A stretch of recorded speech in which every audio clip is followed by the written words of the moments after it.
You had a list of questions that you had kind of come up with before we started this morning. What other things have people been asking Kevin that might be a good subject to touch on? Well, this one question that came up, it's a little bit more, it's tied as well with the Sasquatch, but about the Ponte's relationship with the Sasquatch. That was a surprise to me. It was Tilcomb when we were first talking to Tilcomb before we met Trudy. Tilcomb was the one who had said, oh, by the way, we're very good friends with another sentient nation here on Earth. And I went, there's another sentient nation here on Earth? He said, oh yes, you're Sasquatch. And what he told me was the two cultures have been pals for a long time. I mean, you've got almost this Mutt and Jeff situation. You've got the 4'5" Ponte that are skinny and little with great big heads, and you've got the Sasquatch that average at least 8 to 9 feet. That's a North American average.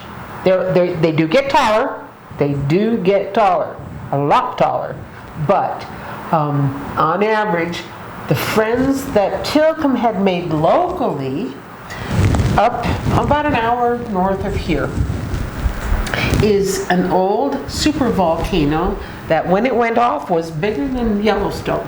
Okay, it's called the Valles Caldera, V-A-L-L-E-S, caldera. It's a great big caldera, and the thing has exploded twice.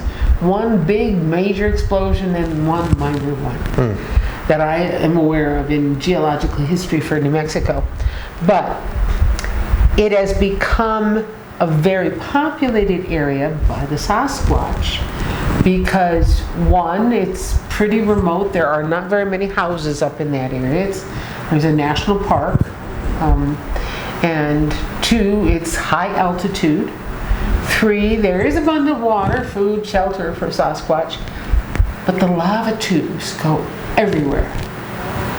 And they backed right up to Los Alamos. I'm not going to say any more about that. But the population of Sasquatch from the Valles Caldera up to the Colorado border was all part of what Tilcomb said is the long-nose clan. And the long-nose clan has a nose cartilage that comes down and curves at the end and is fairly large, a little flatter than, say, Jimmy Durante. I don't know if you know that actor from way back when. There was a gentleman who was in early black and white television, a comedian by the name of Jimmy Durante. And Jimmy had this huge nose, almost legendary. And so he would always turn profile so people could see how big his nose was. And his line was, ha, cha, cha, cha, cha. That was Jimmy Durante. But the long nose clan, not all of them have a giant nose like that, but they do tend to have a longer nose with more cartilage at the end and more droop than most clans, and that's why they're known as the long-nosed clan.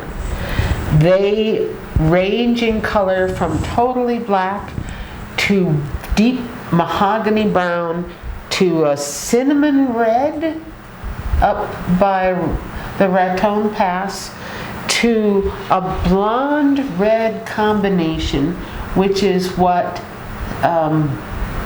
Ma'aluk, the clan leader, has. He's blonde with deep mahogany skin and red tone and brown tone within the blonde. Oh, pretty neat. Oh, really handsome. He's a little bit gray now, but... He almost sounds like David Bowie from Labyrinth. Kind of, yeah. Well, Ma'aluk and Tilcomb had been friends for a long time. After Tilcomb arrived, one of Ma'aluk's wives had a son, and they named him Kie. And so clan leader Ma'aluk is Kie's father, who is Radar's best friend. So that's the connection. There's the But connection.